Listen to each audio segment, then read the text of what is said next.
Great morning my dear friends, Bhupesh Anand एक बार फिर आपके सामने। आज के इस लेक्चर में दोस्तों मैं आपके साथ चैप्टर नंबर 8, चैप्टर 7, चैप्टर 9 ये 3 चैप्टर्स कर रहा हूं और आज लेक्चर नंबर 14 है। In this lecture number 14 I will be discussing last concept of chapter 8, that is what are the accounting treatments, how we will record revaluation. बेटे मैंने last lecture 13 में आपको बताया था रीवैल्यूएशन का मतलब क्या है। आपके घर में सोना पड़ा है, आप जिस घर में रहते हैं उसकी वैल्यू बढ़ गई, अज्यूम करते हैं सपोजिंगली ये कैलकुलेटर है और बेटा ये कैलकुलेटर दीपिका पादुकोण ने टच कर दिया, अज्यूम कर रहे हो, और मेरे पास फोटोग्राफ है।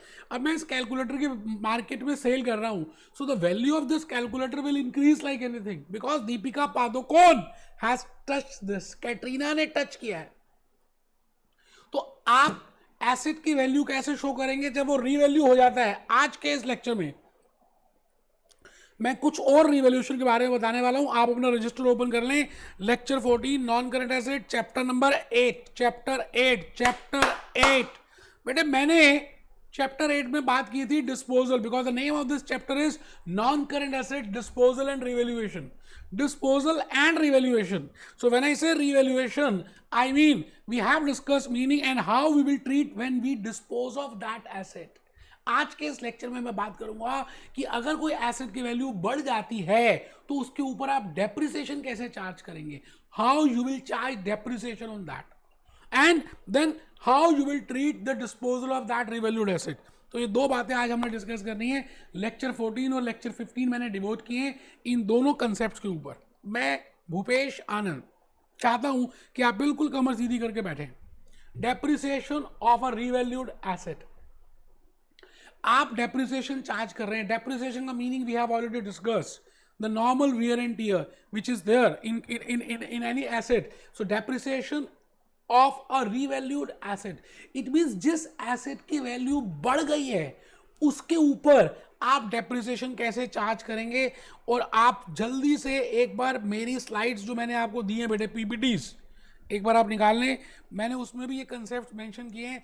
For calculating the depreciation, for calculating the amount of current year depreciation charge after revaluation, after revaluation, after revaluation, it means जब आपकी रिवैल्यूएशन हो जाती है। फॉर एग्जाम्पल एक एसेट 1 लाख का था और इसकी रिवैल्यूएशन हो गई, it has been increase to 1,80,000 assumingly, let the value be $1,00,000, now it has increased to $1,80,000, and supposingly we have already charged 60,000 of depreciation. It means the carrying value of this asset is 40,000, now it has been increased to 1,80,000. It means 1,40,000 जो है that is 1,40,000 is revaluation surplus. ये बात हम last class में कर चुके हैं, इसकी एंट्रीज क्या करेंगे सब कर चुके हैं। आज का ये क्वेश्चन है कि अगर कोई एसेट बढ़ जाता है, 1,80,000 की वैल्यू हो गई, तो डेप्रिसिएशन आप कैसे चार्ज करेंगे in the future years. I am not talking of past years में हो गया that was okay, but what about depreciation in the coming years, what about the depreciation in the future years. मैं future years में क्या depreciation charge करूं, कैसे charge करूं, that is the important issue to be discuss. तो बेटे वो मैंने स्टेप नंबर 3 में लिखा है, लिखना नहीं है, पहले एक बार देख लीजिए। Depreciation is based on revalued amount, it means आप फ्यूचर में जो डेप्रिसिएशन चार्ज करेंगे इट विल बी ऑन 1,80,000। ये बात बिल्कुल क्लियर होनी चाहिए कि जो भी वैल्यू बढ़ गई आप डेप्रिसिएशन टोटल इंक्रीज वैल्यू पे करेंगे and it will be spread over the asset remaining useful economic life. Remaining life it means already life अगर ओरिजिनली 25 साल थी, 15 साल बीत गए, तो जो भी नया डेप्रिसिएशन आप चार्ज करेंगे 10 ईयर्स के लिए करेंगे, because that was remaining life. Provision for accumulated depreciation at the end of the year consists of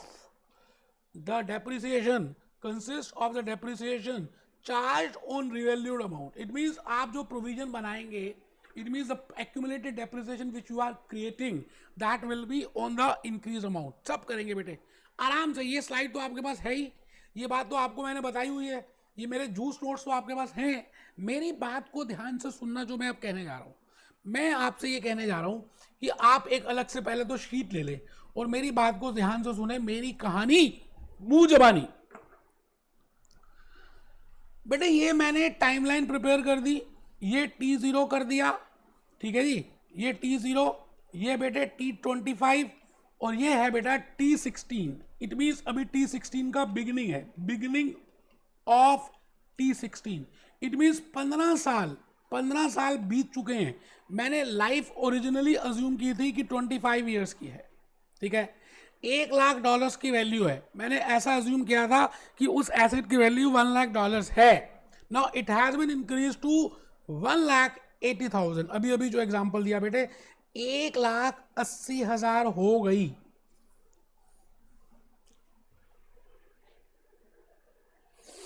assume कर रहे हैं एक ऐसी डेप्रिशिएटेड एसेट्स है, it is a depreciated asset.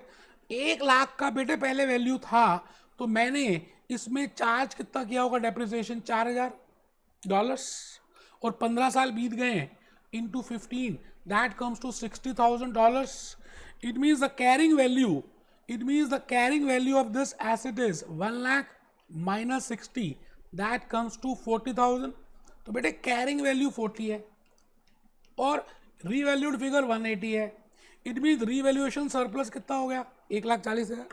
But यहाँ तक तो आपको मैंने ऑलरेडी बता दिया है that how I will calculate revaluation surplus, and I have told you that which entry you will pass, that too I have already told you. So I am debiting, debit credit, debit non current asset, जो भी current asset है उसका हम नाम लिख देंगे। Debit accumulated depreciation, उस पे जो आज तक हमने डेप्रिसिएशन चार्ज की है उसको लिख देंगे। Credit revaluation surplus, I will write down revaluation surplus that is 1,40,000 and we have already charged 60,000 as accumulated depreciation, and I will increase the value of asset by 80,000 because 1,00,000 is originally book value, 80,000 से मैं बढ़ा दूंगा तो मेरा asset अब 1,40,000 1,80,000 का show करेगा। तो ये एंट्री मैंने ऑलरेडी बता दी है। बट सवाल आता है कि डेप्रिसिएशन क्या करेंगे। अब हम 15 साल के बाद जब 16th ईयर में डेप्रिसिएशन चार्ज करेंगे, then how much is the depreciation.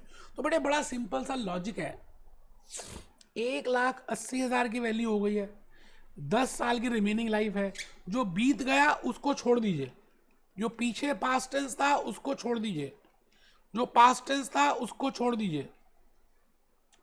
18,000 रुपए की जो वैल्यू है बेटे 18,000, it means I will charge future depreciation.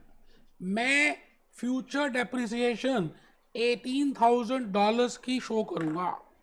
बस यही आज के क्लास में करना है, ज़्यादा कोई मुश्किल है नहीं। आज थोड़ा सा मुझे लग रहा है मेरी तबीयत ठीक नहीं है, लेकिन कोई बात नहीं दोस्त, करेंगे, पूरा करेंगे बेटे। आइए आप पहले लिखिए फर्स्ट पार्ट में depreciation of a revalued asset, एक लिखिए, मैं 1 सेकंड में आ रहा हूँ दोस्त, आप लिखना शुरू करिए।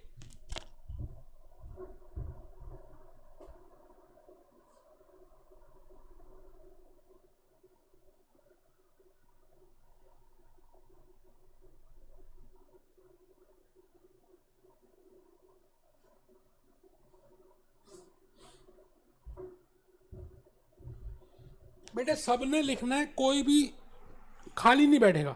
Depreciation of a revalued asset, this is a concept which will be doing. A part है depreciation will charge, how we will charge depreciation prospectively, आगे कैसे चार्ज करेंगे। It will be based on fair value. We have just seen that fair value of that asset is 1,80,000. Now it will be based on fair value or revalued value for unexpired useful years. मैंने अभी बताया था 15 साल बीत गए, expired हो गए, 10 साल अभी रहते हैं, तो हम इंक्रीज्ड वैल्यू पे चार्ज करेंगे। पहली बात, रीवैल्यूड वैल्यू पे चार्ज करेंगे, fair value, market value, and for remaining years. It means my carrying value will become that revalued amount, will become that revalued value of that asset. Carrying value मेरा वो उस asset का क्या बन जाएगा, जो जो मार्केट वैल्यू है. So I will calculate depreciation on that market value. तो देखिए जी मैंने क्या लिखा बी पॉइंट में, it is but natural that depreciation charge on fair value is more than. आप ये बताइए, मैंने अभी अभी आपके सामने एक एग्जांपल किया. पहले आप उस एसेट पे डेप्रिसिएशन कितना चार्ज करते थे बेटे, 1 लाख के बेसिस में 25 साल 4,000 रुपये करते थे. एंड ये आपने किया 15 साल तक. 16th ईयर्स ऑनवर्ड्स आप डेप्रिसिएशन कितना चार्ज करेंगे बेटे, आप ये बताइए. 18,000 चार्ज करेंगे, because fair value as on 16th year is 1,80,000 and the unexpired years are 10, so 18,000. So बेटे यहाँ पर चेक करो 14,000 से आपका डेप्रिसिएशन का अमाउंट बढ़ रहा है. This is accumulated depreciation. It means depreciation on revalued, depreciation on market value is always more than depreciation on original carrying value. But the depreciation on market value is always more than depreciation on original value. 18,000 अब आप charge कर रहे हैं और पहले आप charge करते थे 4,000. तो सवाल आता है कि ये 14,000 का क्या करना है. उसके लिए मैंने बी पॉइंट लिखा है. आप एक बार उस बी पॉइंट को समझ लें, फिर हम आगे चलेंगे बेटे. बड़ा ही प्यारा सा पॉइंट है B point. It is but natural depreciation charge on fair value is more than depreciation charge on carrying value. तो आप लिखें it is but natural that depreciation charge on fair value, that is 1,80,000, is more than depreciation charge on carrying value, that is 40,000.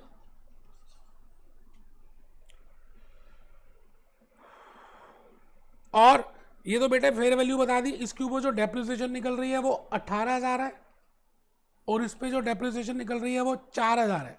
ठीक है जी. Is more than depreciation prior to this, तो it means 14,000 is the excess depreciation. बेटे it is the excess depreciation. तो इससे आपका आप amount charge करेंगे depreciation debit, accumulated depreciation credit, depreciation debit, accumulated depreciation credit 14,000 रुपये से. अब सी पॉइंट बड़ा इंपॉर्टेंट है जो अभी हमने समझना है. बेटे ये जो 14,000 रुपये ज़्यादा चार्ज किया आपने, इसका क्या करना चाहिए. Excess of depreciation, depreciation of fair value minus depreciation on carrying value, that is to be subject to transfer. ये आप ट्रांसफर कर सकते हैं from revaluation surplus to revaluation account to retained earnings. एक बच्चा कहता है मुझे कुछ समझ नहीं आ रही सर आज के लेक्चर में. बेटे मैं अब बताऊंगा, आराम से बताऊंगा. मुझे आप एक चीज बताइए. एक पुराना एसेट था, the asset which I have purchase that is on $1,00,000 and its carrying value is 40,000 because we have already charged $60,000 as a depreciation on the basis of 25 years of useful life. But after expiring those 15 years, we have revalued that asset and the value of that asset has been increased to 1,80,000. So I have calculated the revaluation surplus to 1,40,000 by 1,40,000. So the point is, ये जो आप excess depreciation calculate करेंगे from 16th year up to 25th year, and that excess depreciation will be 18,000 minus 4, that is 14,000. What should be the accounting treatment of that 14,000? It will be subject to transfer from revaluation surplus to retained earnings. Now why we will transfer? बेटे यही बात बतानी है, आप पहले लिख लें, entry लिख लें. Revaluation surplus debit, credit retained earnings. Revaluation surplus debit, credit retained earnings. अभी देखेंगे बेटे. Now this is optional. आपकी मर्जी, आप करना चाहें करें, नहीं करना चाहें मत करें, बट अगर आप करते हैं तो फिर आपको कॉन्टिन्यूसली करना पड़ेगा.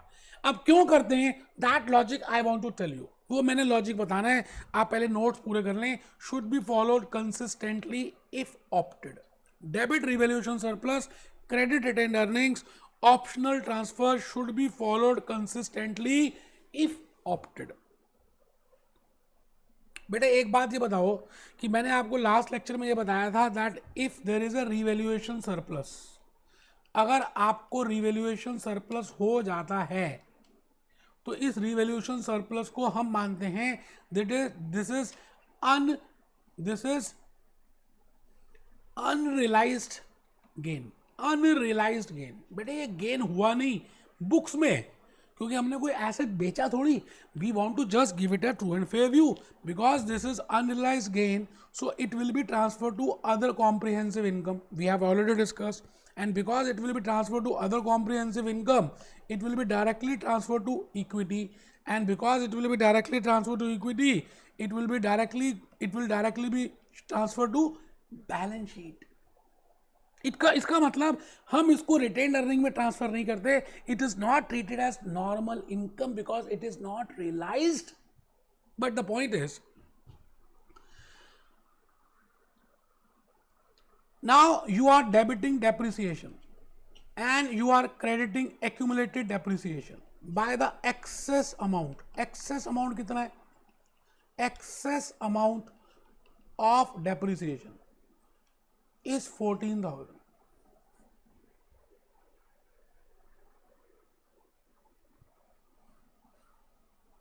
Now because you are debiting this excess amount of depreciation in your income statement, आप अपनी income statement में इस amount को debit कर रहे हैं.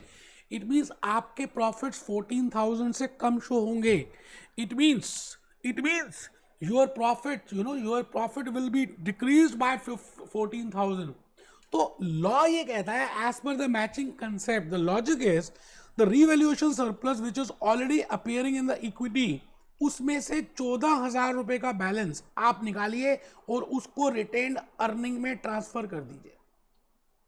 That excess balance of 14,000 will be transfer to retained earnings. इसका मतलब जितना एक्सेस डेप्रिसिएशन आप चार्ज कर रहे हैं अपनी इनकम स्टेटमेंट में, उतना ही रिवैल्यूएशन सरप्लस से आप बैलेंस निकालिए और रिटेन अर्निंग को कंपनसेट कर दीजिए. When I say retain earning, it means it is a normal profit. No, this is again optional. It is not compulsory as per accounting standard, but as per standards it is important that अगर आप इसको follow कर रहे हैं तो ये regular feature होना चाहिए. ऐसा नहीं कि 2 साल किया फिर ट्रांसफर नहीं किया, फिर किया फिर नहीं किया. It is not a mandatory transfer but it is a optional transfer. तो देखते हैं, आइए इसी बात को लिखते हैं. आइए बेटा, ये आपने लिख ही दिया है, ठीक है जी. तो मैं अब एक क्वेश्चन कराने वाला हूं आप ही की बुक से, आप ही के अपने वर्किंग नोट से, एंड मैंने उसको लिया कहां से? कैप्लॉन से लिया है. तो मैं क्वेश्चन कर रहा हूं, Bablu owns a fish finger factory. The premises was purchased. उसने जो प्रीमाइसेस खरीदी बेटे 1 जनवरी 2001 को, 1 जनवरी 2001. Now the date of the beginning, 1 January थोड़ा सा हमें सेटिस्फेक्शन देता है दैट हमें ज़्यादा माइंड में प्रेशर नहीं डालना पड़ेगा because it may be beginning of the year. We are not sure that January to December is the accounting period और not, but still we can guess. आगे देखते हैं. फॉर 4,50,000 बेटे मैंने, बबलू ने 4,50,000 का लिया and depreciation charge is 2% on straight line basis. Bablu wishes to revalue. बेटे बबलू उसको रिवैल्यू करना चाहता है on 1 January 2007 to reflect the market value. ठीक है जी, आराम से. What is the balance in the revaluation surplus account after accounting for this transaction? पढ़ लीजिए आप, मैं आराम से कराऊंगा, कोई टेंशन वाली बात है नहीं. आप पढ़ लीजिए, फिर मैंने इसके already I have prepared the working notes for that. 1 जनवरी 2001 को बबलू ने एक एसेट परचेज किया 4,50,000 का, on which he is charging 2% as a depreciation, because nothing is given, so I will assume that 1st January is the beginning of the year and it will end on 31st December. तो जनवरी से दिसंबर तक का year हम इसको accounting period मान रहे हैं, ठीक है जी। Bablu owns a fish factory this. तो मैंने इसके लिए बड़े प्यारे से आपके लिए नोट्स बनाए हैं, आप इनको नोट करें। This is question 3, test your understanding from Kaplan. So I have prepared a timeline, just have a look on this. 1st जनवरी 2001 को बबलू ने ये एसेट परचेज किया and the revaluation date is date of revaluation is 1st January 2007. rate of depreciation is 2%. तो बेटे 2% अगर आप निकालेंगे तो 9,000 रुपीज आ जाएगा, और ऑलरेडी बेटे 6 साल हो चुके हैं 2001। आप देखिए मैंने नीचे कैलकुलेट भी किया that how I have calculated 6 years। 6 years हो गए बेटा, ये देखो। फर्स्ट डेप्रिसिएशन आपने कब चार्ज किया होगा? 1 में, फिर 2 में, फिर 3 में, फिर 4 में, फिर 5 में और फिर 6 में, because date of revolution is 1st January 2007। तो it means you must have charge depreciation for 6 years। और कितनी चार्ज की होगी? 2% निकालिए अगर आप 45,000 का, that comes to 9,000। 9,000 into 6, that comes to 54,000। It means आपने ऑलरेडी 54,000 का डेप्रिसिएशन चार्ज कर दिया है। 4,50,000 minus 54,000, it means this is the carrying value. तो देखिए मैंने ऑलरेडी यहाँ पे लिखा है, आपने एंट्री भी मैंने डेबिट कर दी, debit premises credit cash 1st January 2001। Question has not asked but फिर भी मैंने बनाया। 31st December 2001 को I must have charge the pass entry depreciation debit accumulated depreciation credit 9,000 and this entry must have been repeated for 6 years। 6 साल तक हुई होगी, ठीक है जी। आगे देख लेते हैं। Now as on 1st January 2007 the asset value was 4,50,000 and we have debited 4,000 as accumulated depreciation. It means इसका कैरिंग वैल्यू कितना हो गया होगा? 3,96,000। बड़ा सिंपल है। और रिवैल्यूड अमाउंट कितना है? रिवैल्यूड अमाउंट नहीं, रिवैल्यूड या ऐसा समझ लें मार्केट वैल्यू और फेयर वैल्यू और रिवैल्यूड वैल्यू इज 8 lakhs। तो बेटे डिफरेंस कितना आ गया? 4,04,000। तो बेटे आपको आंसर देखना है कि आपके हिसाब से क्या आंसर है, आइए देख लेते हैं।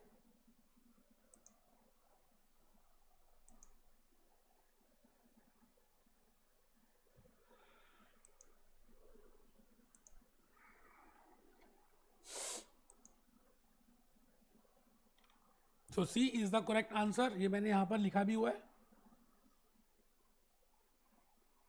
सी is the correct option. Next question में आ गया जी मैं। राम प्यारी, आज पता नहीं बेटा कुछ तबीयत ठीक नहीं लग रही, कोई बात नहीं। राम प्यारी owns a retail unit in central this, it bought the property of 25 years ago for 1 lakh। 25 साल पहले राम प्यारी ने एक प्रॉपर्टी को खरीदा था, 25 साल पहले, ठीक है, ये राम प्यारी है। 25 साल पहले उसने एक प्रॉपर्टी को खरीदा था, कितने में खरीदा था? $1,00,000, depreciating it 50 years on straight line basis. और उसको लगा कि 50 साल तक इसकी लाइफ रहने वाली है and it will B depreciated for 25 more years, क्योंकि 25 years ऑलरेडी एक्सपायर हो गए, तो 25 years will be unexpired. At the start of 2006, the entity decides to revalue the unit to 8 lakhs. The unit has a remaining life of 25 years at the date of revaluation. It is an entity policy to make annual transfer of excess. देखिए, it is not compulsory, but it can be the excess of depreciation but in revaluation surplus and retained earning within equity, what general accounting entries should be passed. बेटे accounting entry तो simple ही है, revaluation surplus का credit balance आता है तो उसको debit कर देंगे and it will be transfer to, कहाँ ट्रांसफर कर देंगे, रिटेन अर्निंग्स. सवाल है कि how much is the amount which we have to transfer. बेटे उसके लिए मैंने वर्किंग किया है, आप आ जाइए, बड़े ही प्यारे से मैंने वर्किंग नोट्स बनाए हैं. Just have a look on this. ये लीजिए, आप पहले नोट कर लीजिए, नोट कीजिए बेटा, मैं 1 मिनट में आ रहा हूँ.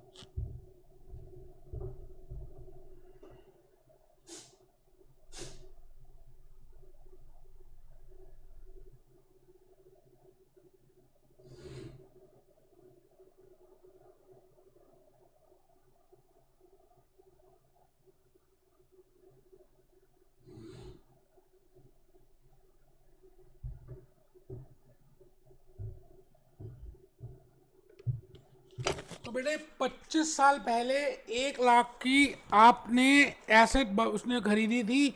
1 जनवरी 2006 को 8 लाख की रिवोल्यूशन हो गई. अभी 25 साल और रहते हैं. It means 25 years are expired and this period is unexpired. और मैंने अभी अभी बताया depreciation on the revalued value और fair value or market value will be calculated after the date of revaluation for the remaining expiry. ठीक है. Now 1 lakh has been increased. तो अब हम ये देखेंगे कि पहले डेप्रिसिएशन कितना चार्ज हम करते थे.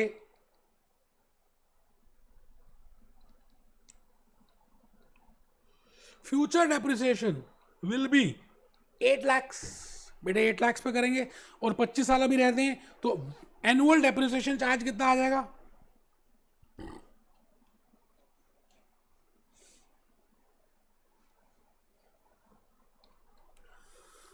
और एग्जिस्टिंग डेप्रिसिएशन कितना था, 1 लाख डिवाइडेड बाय 50, क्योंकि हमने ओरिजिनली सोचा था कि 50 years की लाइफ होगी 2000.